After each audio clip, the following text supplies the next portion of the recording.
नमो नमः। कथमस्ति सर्वे? कुशली कुशलिनः कुशलिनः सर्वे? सर्वं कुशली कुशली कुशलं सर्वं कुशलम्। अहं कुशली, भवन्तः सर्वे कुशलिनः, सर्वं कुशलम्। अस्तु। गतवर्गे वयं रुचिरा प्रथमभागस्य षष्ठीकक्षायाः कृते तस्य चतुर्दशः पाठः अहः आ आ च तस्य पठनं अकुर्वन् वयं। तर्हि अद्य तस्य एव अभ्यासं कुर्मः। गए वर्ग में हमने 14वें पाठ अहः आ च षष्ठी कक्षा वाला और ये प्रथम भाग रुचिरा का वो देखा था। आज हम उसका अभ्यास करेंगे। तो खोलिए सब लोग अपना अपना किताब, अपनी अपनी किताब खोलिए। पेज नंबर 80 अशीतिः तर्हि अभ्यासः। तर्हि प्रथमः अभ्यासः अधोलिखितानां पदानां समुचितान् अर्थान् मेलयत।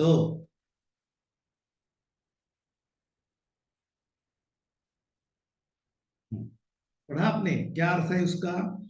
अधोलिखितानां, अध यानी नीचे, लिखित लिखा हुआ, नीचे लिखे हुए, पदानाम, पद यानी शब्द, शब्दों का, नीचे लिखे हुए शब्दों का क्या करना है? समुचितान अर्थान, समुचित अर्थ यानी समानार्थ, समानार्थ वाले सिनोनिम्स, वो सिनोनिम्स मेलयत यानी उनकी जोड़ी, जोड़ी जमाओ ना। तो उसका match the following, in other words match the following. तो निम्नलिखे, जो नीचे लिखे हुए जो पद हैं, सभी शब्द हैं, उनको उनके योग्य अर्थ से जोड़ो। मेलयत, जोड़ो। तो क में क्या क्या है वो देखते हैं। अगर हम गाइड पढ़ते हैं तो 1 मिनट से आधे मिनट में ही हम उसके उत्तर जान जाते हैं, लिख सकते हैं। लेकिन हमारी कोशिश क्या है? समझ के, गाइड देखने की जरूरत ही नहीं है, गाइड देखना ही नहीं है, हम खुद समझेंगे।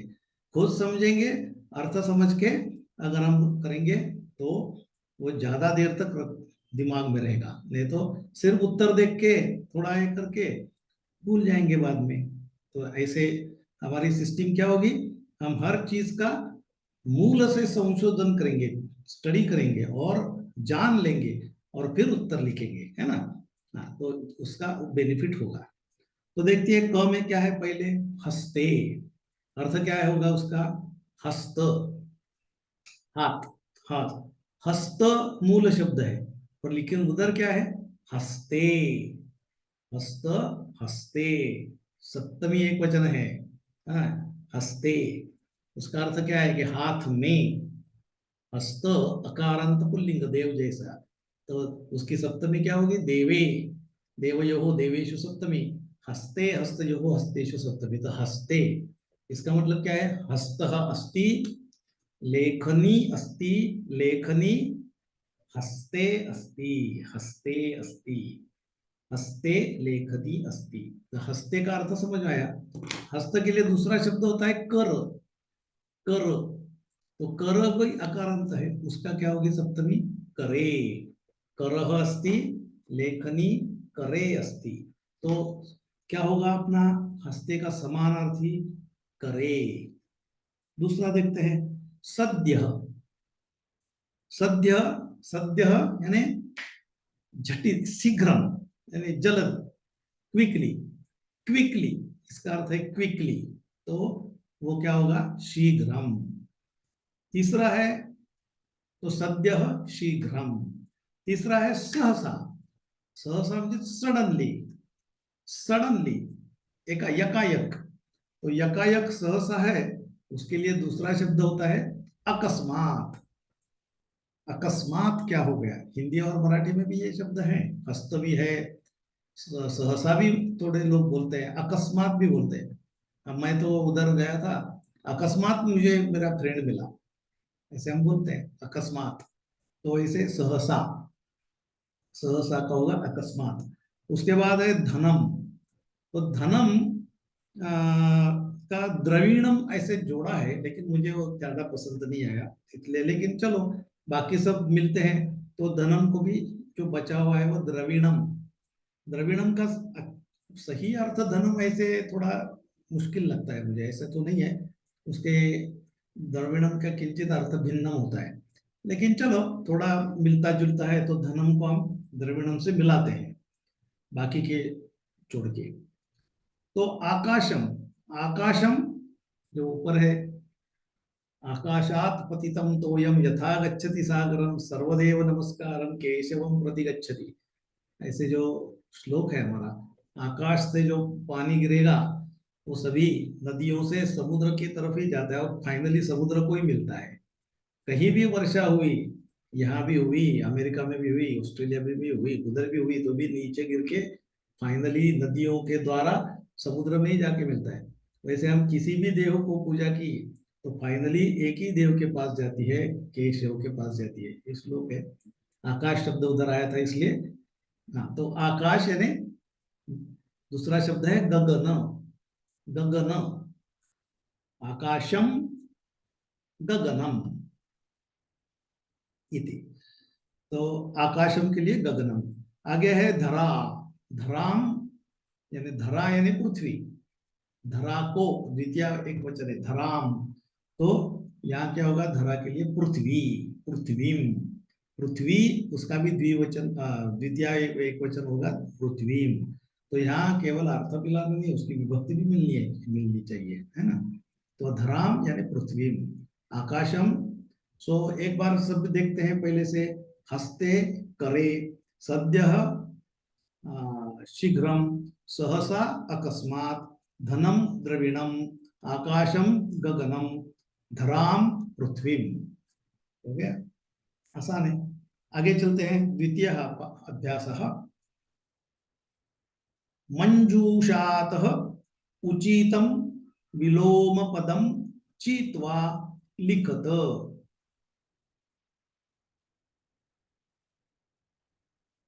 हाँ, क्या अर्थ होगा इसका, मंजूषा, मंजूषा, मंजूषा। सही उच्चार क्या होता है, थोड़ा हम मंजू करते हो तो भी गलत होता है, मेरा भी गलत होता है कभी कभार, क्योंकि वो आदत सी होती है। तो एक्चुअली वो क्या है, य है, य, च च ज झ य। तो अंतिम जो लिखता है ना वो य है, तो उसका उच्चार क्या होता है, य। और य और ज, जिय।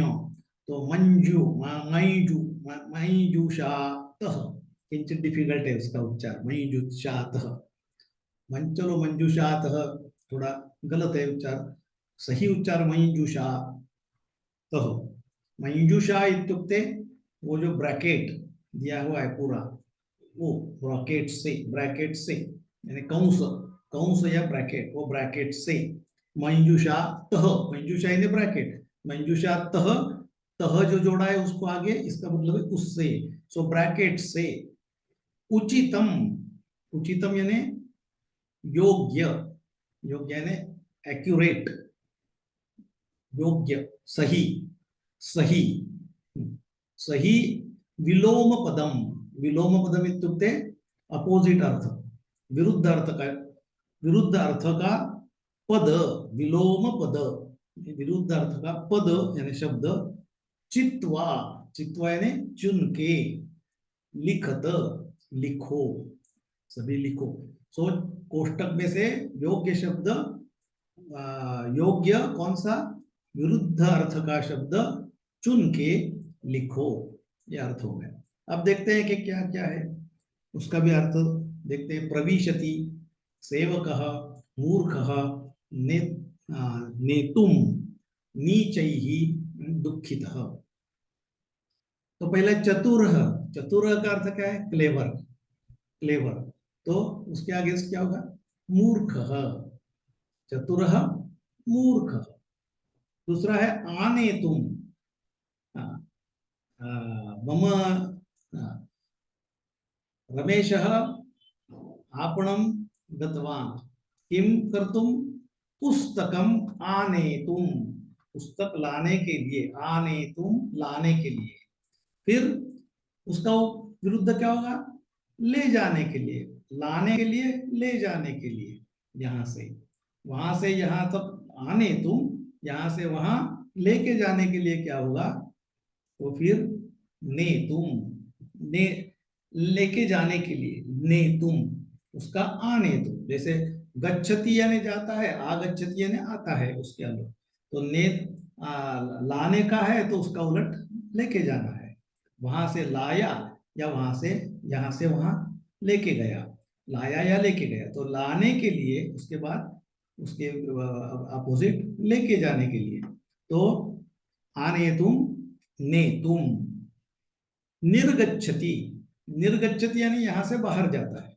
निर्गच्छति बाहर जाता है तो उसका अपोजिट क्या होगा अंदर आता है तो अंदर क्या होगा प्रविशति प्रवेश करता है प्रविशति निर्गच्छति प्रविशति यहां से बाहर जाता है उसके अपोजिट अंदर आता है फिर है तो अर्थ क्या हो गया बाहर जाना बाहर जाता है तो अंदर आता है उसका अगला है घ स्वामी स्वामी इत्युक्ते मास्टर स्वामी यानी मालिक मालिक तो मालिक के अपोजिट क्या होगा सेवक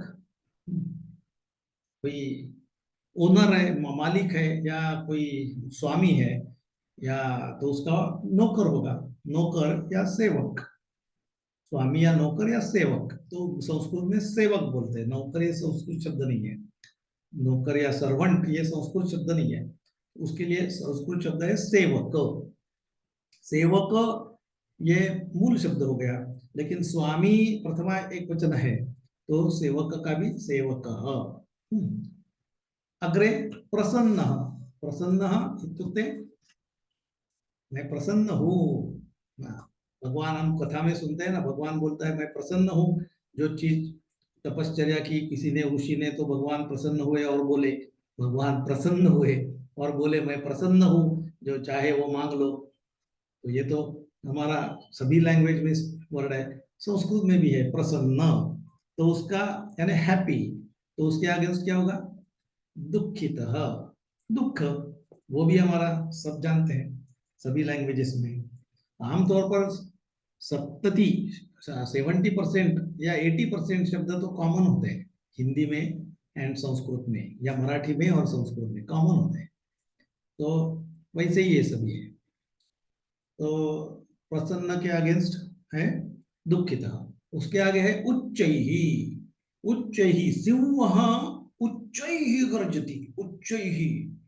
जोर से गर्जती गर्जना करता है जोर से गर्जना करता है कौन सिंह सिंह उच्चैहि गर्जति तो मार्जल म्याऊ म्याऊ करता है वैसे कैसे उच्चैहि नहीं करता है मार्जार यानी कैट वो कैसे म्याऊ म्याऊ सिंह जोर से उच्चैहि और मार्जल कैसे नीचैहि नीचैहि स्लोली स्लोली बहुत जोर से तेज और ये नीचे ही सो उच्च ही के अपोजिट नीचे ही तो हो गया ये सब तो क्या क्या देखें एक बार फिर से चतुर अपोजिट मूर्ख आने तुम ने तुम निर्गच्छति प्रविशति स्वामी सेवक प्रसन्न दुखित प्रसन्न दुखित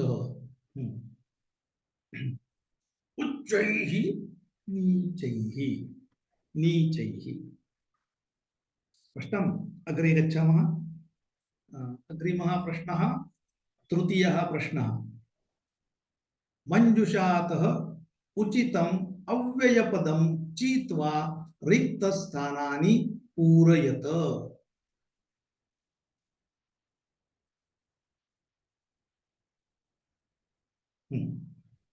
तो क्या हो गया मंजुषा यानी ब्रैकेट ब्रैकेट मंजुषात ब्रैकेट से उचितम योग्य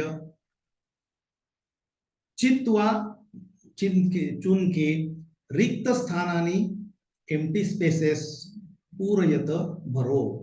अभी अव्यय पदम, अव्यय इसका मतलब क्या है? जिसका व्यय नहीं होता वो अव्यय। इसका मतलब क्या है कि ये जो शब्द होते हैं वो कभी उसमें परिवर्तन नहीं होता है। जैसे वाक्य हमने क्या देखे, सभी शब्द जो है, मैंने क्या बोला था, वाक्य पदम इत्युक्ते शब्द, पदम पदम पदम ऐसे लंबी कतार लगाई तो एक वाक्य बनता है। वाक्य में क्या है, जैसे माला में सभी फूल होते हैं गार्लैंड में, वैसे शब्द में वाक्य में पदम होते हैं। एक होता है क्रियापद, उसको बोलते हैं तिङन्त, वो तो होना ही है, उससे सिवा वाक्य पूर्ण नहीं होता है किङन्त। बाकी सभी वो क्रियापद से रिलेशन रखने वाले बाकी के पद है, उनको बोलते हैं सुबंत। उनको भी मैंने क्या बोला था, वो डायरेक्ट मूल शब्द वाक्य में आ नहीं सकता, जैसे कपड़े पहन के आना पड़ेगा। कपड़े कौन से होते हैं, उसको बोलते हैं सुप प्रत्यय यानी विभक्ति प्रत्यय। तो विभक्ति प्रत्यय कौन सा भी तो पकड़ के ही उसका कपड़ा पहन के ही वाक्य में आता है, यानी सुबंत बन के ही आता है। तो ये अव्यय भी सुबंत ही होते हैं। और जैसे वो विभक्ति प्रत्यय अलग अलग 21% के हैं, जैसे कारक होते हैं वैसे वैसे उनकी विभक्ति बदलती है ना। देवः देवौ देवाः देवम देवो देवान, ऐसे हमने 21 बाकी देखे, देवस्ते देवयो। अव्यय ऐसी चीज है कि उसमें वो भी विभक्ति प्रत्यय तो जुड़ा हुआ है, उसको कपड़े बगैर तो कोई आ सकता नहीं अंदर, लेकिन उसमें एक फिक्स रहता है विभक्ति प्रत्यय, उसमें चेंज नहीं होता है। ये 21 वाला नहीं, वो एक ही कपड़ा, उसका जो कपड़ा है वो फिक्स है। जैसे कोई, हमने ऋषि बोलते हैं ना, ऋषि संन्यास लिया हुआ सन्यासी या ऋषि या महाराज कोई है, तो उनका एक भगवा वस्त्र फिक्स है, उनके लिए एक वो स्टैंडर्ड बन गया है कि वो फिक्स। जैसे रामदेव बाबा देखिए, योग वाले रामदेव बाबा, उनका भी एक फिक्स ड्रेस है। कहीं भी जाओ, वो कौन से भी शादी में जाओ, इसमें जाओ उधर जाओ कैसे जाओ, वो फिक्स रहता है। कपड़ा तो है लेकिन फिक्स है। तो वो ऐसे जो शब्द है जिनके कपड़ा फिक्स रहता है, यानी उनका विभक्ति प्रत्यय फिक्स है, वो चेंज नहीं होगा, उसमें कोई परिवर्तन नहीं होगा, उसको अव्यय बोलते हैं। अब समझ में आया अव्यय? तो अभी देखो ये जो यहाँ कौन कौन से अव्यय है, इसमें इव, अपि, एव, च, उच्चैहि, इसमें कोई भी परिवर्तन नहीं होगा, वो ऐसे के ऐसे ही रहेंगे। बाकी किसी में भी परिवर्तन हुआ शब्दों में, रूप में, इसमें इनमें परिवर्तन नहीं होता, इसलिए उनको अव्यय बोलते हैं। तो देखो इनका अर्थ क्या क्या है। इव यानी इव, इसका अर्थ है उसके जैसा, ये राम जैसा कोई दूसरा नहीं, गणेश जैसा कोई नहीं, ये हम बोलते हैं कोई बिना ये विनय जैसा कोई दूसरा होशियार स्टूडेंट नहीं, या पीटी उषा जैसा कोई धावता धावता नहीं है, या विराट कोहली जैसा कोई नहीं है बैटिंग करता है, ऐसे तो उसके जैसा, इसलिए इव बोलते हैं। तो सह इव, उसके जैसा, तो इव यानी उस जैसा। अपि उसका क्या है, ऑल्सो, अपि इसका अर्थ है ऑल्सो। इव इसका लगेगा लाइक, लाइक इव यानी इंग्लिश में like, like him, like him, like that. अपि यानी ऑल्सो, भी, हिंदी में भी, इंग्लिश में ऑल्सो, वैसे अपि। एव, एव यानी ओनली, वही। सह एव यानी वही, एव यानी वही। च यानी और, एंड। हाँ, ये च में एक डिफरेंस है। एंड, जैसे हम एंड इंग्लिश में कैसे बोलते हैं, Ram and Sita and Lakshman went to forest. हाँ, क्यों, राम और लक्ष्मण और सीता वन में गए, राम आणि सीता आणि लक्ष्मण वनात गेले।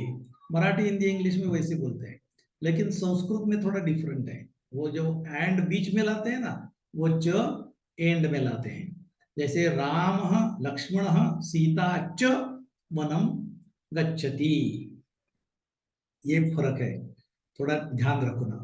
च बीच में नहीं लाना, राम च लक्ष्मण ऐसे नहीं बोलना, राम च लक्ष्मण गच्छति, राम च लक्ष्मण गच्छति ऐसे नहीं बोलना, राम लक्ष्मण च गच्छति, ऐसे एंड ही है, लेकिन एंड का लास्ट यूज करते हैं च। उच्च ही, जो अभी देखा जोर से, तो वो भी अव्यय है। हाँ, तो अभी देखते हैं इनका यूज कैसे। अब देखो, इव है, मैं क्यों बोलता हूं कि उच्चारण स्पष्ट हो। ई, ए, आई, ओ, औ खनखनित होना चाहिए, अपने ओठ दिखने चाहिए वैसे। मेरे ओठ देखो, आ, ई, ऊ, ऊ, ओ, ओ, औ, औ, ऐसे दिखने चाहिए, ऐसे स्पष्ट होने चाहिए। तो नहीं तो क्या होगा, ई और एव समझ में नहीं आएगा, अर्थ भिन्न है। उच्चारण करते हैं कोई तो एव एव ऐसे उच्चार किया तो कैसे होगा। ईव बोला क्या एव बोला है, समझेगा नहीं। तो ईव एव, एव, ईव, ईव नहीं है, वो भी वह का पाय मोड़ा नहीं, वह और ईव एव ऐसा नहीं है, ईव एव। ऐसा स्पष्ट उच्चार होना चाहिए। इसलिए उच्चार का महत्व, उच्चारण का महत्व बार बार मैं क्यों बोल रहा हूं यहाँ कि उच्चारण बहुत महत्वपूर्ण है। दिमाग में ठास लो ये कि उच्चारण बहुत महत्वपूर्ण है संस्कृत में। इव तो इव ही बोलना है, एव तो एव ही बोलना है। चलो देखते हैं। बालकाः बालिकाः क्रीडा क्षेत्रे क्रीडन्ति। क्या लगाएंगे, बालक और बालिका, और है तो क्या लगेंगे, च। बालकाः बालिकाः च क्रीडा क्षेत्रे क्रीडन्ति। च, अब च इन लगाना है, यही बोला ना मैंने, बालकाः च बालिकाः ऐसे नहीं लिखना है, बालक एंड बालिका जैसे, बालकाः बालिकाः च क्रीडाङ्गणे क्रीडन्ति। मेघाः, मेघाः इत्युक्ते क्लाउड्स, क्लाउड्स, क्लाउड्स गर्जन्ति, गर्जना करते हैं। गर्जना करना ये भी हमारा हिंदी शब्द है, रोरिंग। तो रोअर, तो उसके लिए क्या होगा, जोर से, तो क्या होगा, मेघा उच्च ही गर्जन्ति। हमारे जैसे बारिश में जोर सी बारिश होती है, कड़कड़ कड़कड़ कड़कड़ कड़कड़, तो मेघा कैसे गर्ज होते हैं, हमारा दिल टूटता है है ना, डर डर लगता है कि नहीं। ऐसे जोर जोर से ऐसे काले मेघ जोर जोर से आते हैं और बारिश करने के पहले कर कर कर कर कर कर कर कर उच्च ही गर्जन्ति। उच्च ही गर्जन्ति।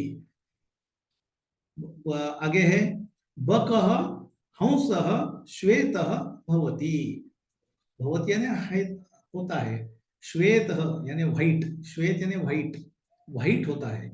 कौन, बक यानी बगड़ा, हाँ, और हंस यानी हंस।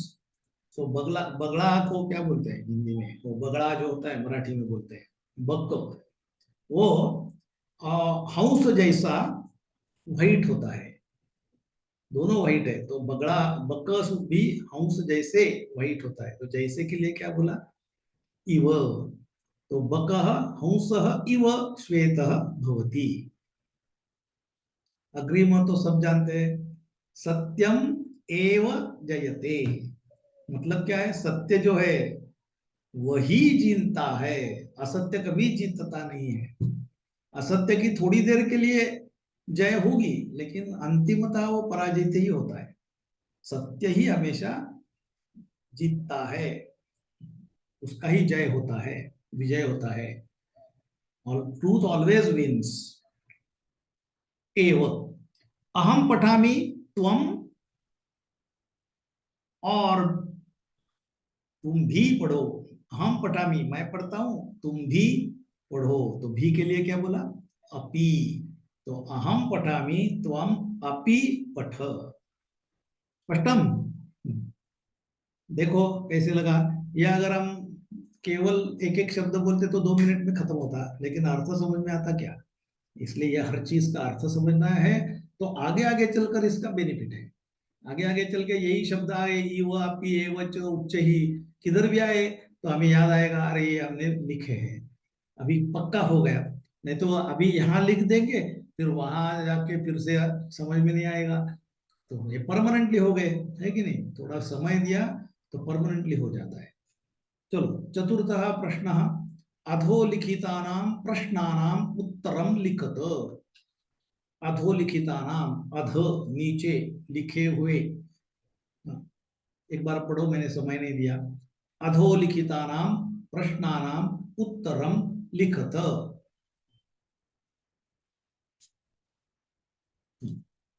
तो अधोलिखितानां, अध नीचे, लिखे हुए, प्रश्नानां प्रश्नों का, प्रश्न प्रश्नों का, उत्तर लिखो, उत्तर लिखो। अजीजः गृहं गन्तुं किं वाञ्छति। प्रश्न क्या है? वांछती ने इच्छा किया, उसने मांगा, मांगता है, मांगता है। अजीज गृह जाने के लिए, गृहम गंतुम क्या मांगता है, किम यानी क्या मांगता है। घर जाने के लिए अजीज क्या मांगता है? छुट्टी मांगता है ना। तो अजीज गृहम गंतुम अवकाशम, अवकाशम वांछति। अवकाशम, अवकाश इत्युक्ते छुट्टी, लीव, लीव मांगता है। स्वामी मूर्ख आसीत चतुरः वा। वा है तो ऐसा है या वैसा है? स्वामी जो था, मालिक, वो मूर्ख था या चतुर था? स्वामी मूर्ख तो नहीं था, स्वामी चतुरः आसीत। प्रश्न का उत्तर क्या होगा? स्वामी चतुरः आसीत। अगला प्रश्न, अजीजः काम व्यथां श्रावयति।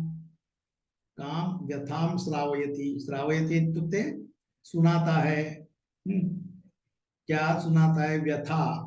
व्यथा इत्युक्ते अपनी दुख दुख भरी कहानी, यानी अपने अपना दुख, व्यथा यानी दुख, दुख को, काम किसको, अजीज किसको अपना दुख श्रावयति सुनाता है, सुनवाता है। किसको सुनाता है? तो वो कौन थी? वो बूढ़ी थी ना, वृद्धा, वृद्धा। तो अजीज, अजीज वृद्धां व्यथां श्रावयति। वृद्धा, वृद्धां, वृद्धां व्यथां श्रावयति। अजीज वृद्धां व्यथां श्रावयति। अग्रिमः प्रश्न, अन्या मक्षिका कुत्र दशति। अन्या मक्षिका, दूसरी मक्खी, कुत्र दशति। पश्यतु, अन्या मक्षिका कुत्र दशति।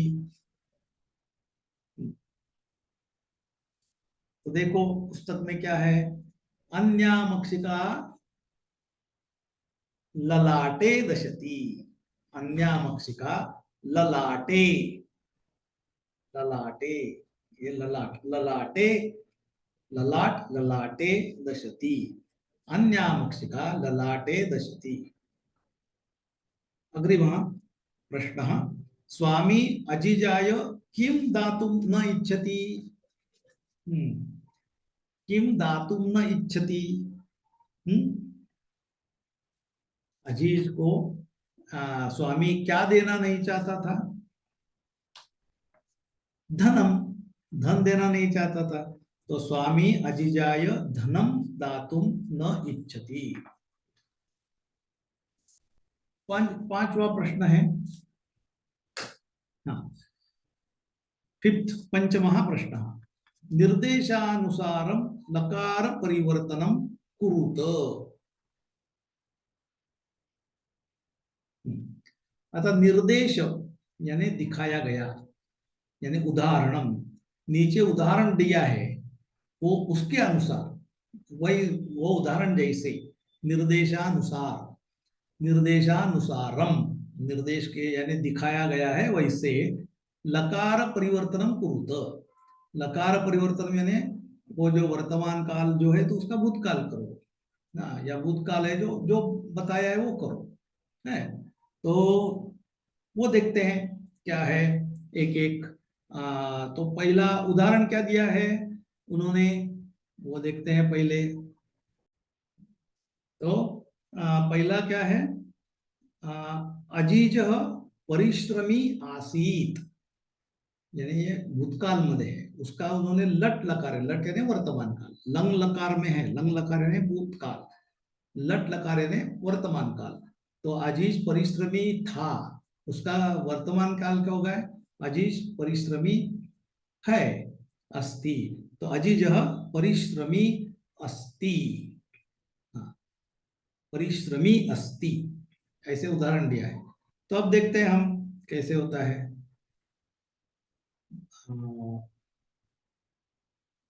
पहला क, अहम शिक्षकाय धनम ददामी, कौन सा टेंस है, प्रेजेंट टेंस है, यानी अभी मैं शिक्षक को धन देता हूं। तो अभी लुट लकार ने भविष्य काल, भविष्यत काल, उसका क्या होगा हिंदी में, क्या होगा, मैं शिक्षक को धन दूंगा, देऊंगा, मैं I will give the money to teacher, ये भूत का वर्तमान काल का भविष्य काल, लुट यानी भविष्य काल। उसका रूप ददामी, उसका होता है दास्यामी, दास्यामी। तो क्या होगा, अहम शिक्षकाय धनम दास्यामी, दास्यामी, बोलो एक बार, अहम शिक्षकाय धनम दास्यामी। दूसरा प्रश्न, द्वितीयः प्रश्नः ख, परिश्रमी जनः धनम प्राप्स्यति, प्राप्स्यति ये है लुट लकार यानी भविष्य काल, भविष्य में मिलेगा। परिश्रमी यानी जो मेहनत करता है, परिश्रमी जन, मेहनत करने वाला, जन लोग, मनुष्य, परिश्रम करने वाला, मेहनत करने वाला मनुष्य धन को प्राप्त करेगा फ्यूचर में। तो हमें प्राप्त करता है, ऐसा कन्वर्जन करना है वर्तमान काल में। वो धन, he will get the money, वो हमें विल निकाल के ही गेट्स द मनी, ऐसे करना है। तो क्या कैसे होगा वर्तमान काल में, तो वर्तमान काल में होगा प्राप्स्यति, प्राप्नोति, प्राप्नोति। तो परिश्रमी जनः, परिश्रमी जनः धनम प्राप्नोति, प्राप्नोति, परिश्रमी जनः धनम प्राप्नोति, प्राप्नोति।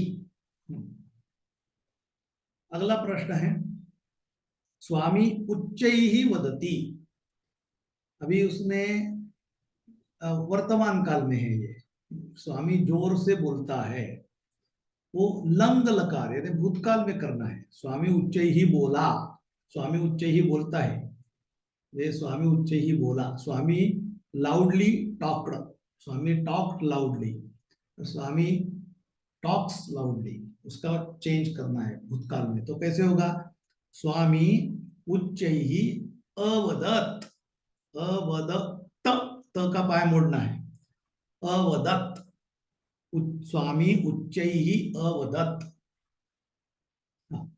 अगला प्रश्न, नेक्स्ट, घ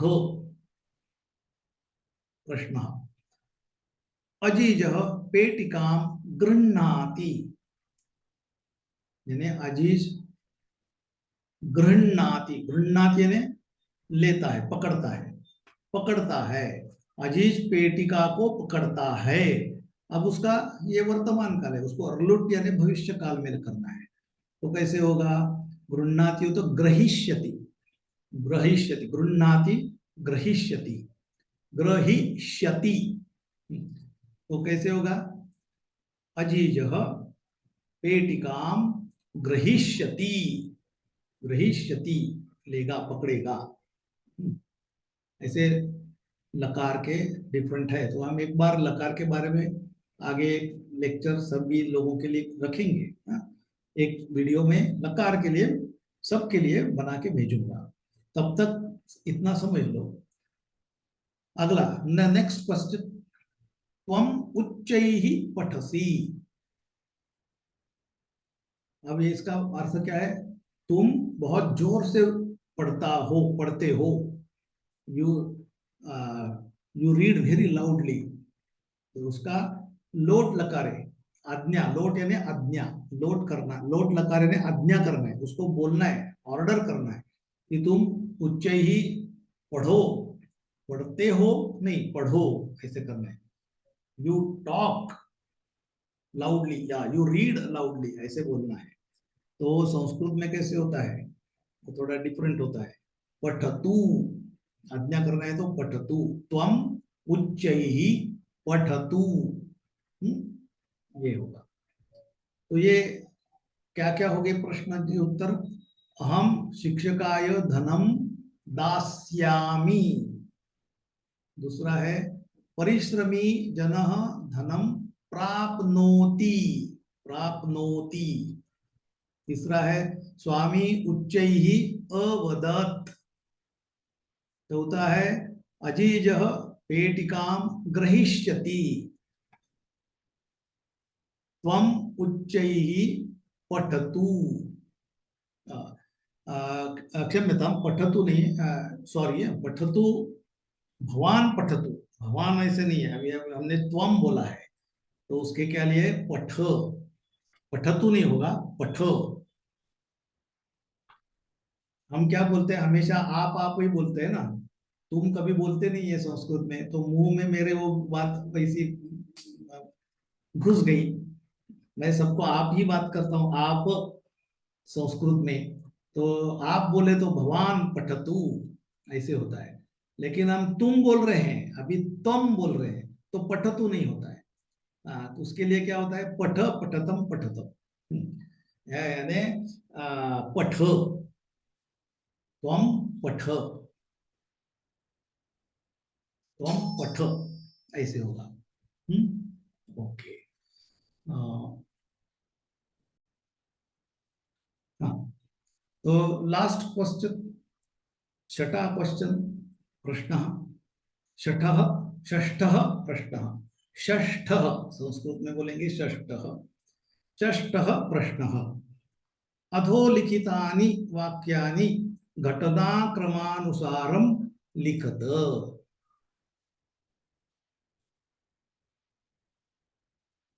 यानी अधोलिखितानि, अधो नीचे लिखे हुए, वाक्यानि वाक्य, घटनाक्रमानुसार, घटनाक्रमानुसार ये तथ्य, जैसे पहले क्या घटा, बाद में क्या घटा, हाँ, ऐसे।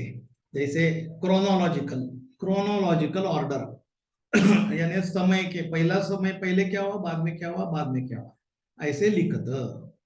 तो क्या होगा? एक एक सेंटेंस देखते हैं। स्वामी अजिजाय अवकाशस्य पूर्णम धनम ददाति। तो ये तो पहले तो नहीं हुआ, तो यह भी पूरा पाठ अगर पढ़ा हुआ होगा, याद होगा, तो एक एक क्रम लग याद आएगा। तो स्वामी अजिजाय अवकाश से पूर्णम धनम ददाती है, तो लास्ट हुआ। तो कैसे देखते हैं हम? पहला क्या होगा? अजिज सरल परिश्रमी च आसीत, पहला सेंटेंस है। उसके बाद क्या हुआ? अनंतरम किम अभवत? एकदा सह गृहं गंतुम अवकाशम वांछति।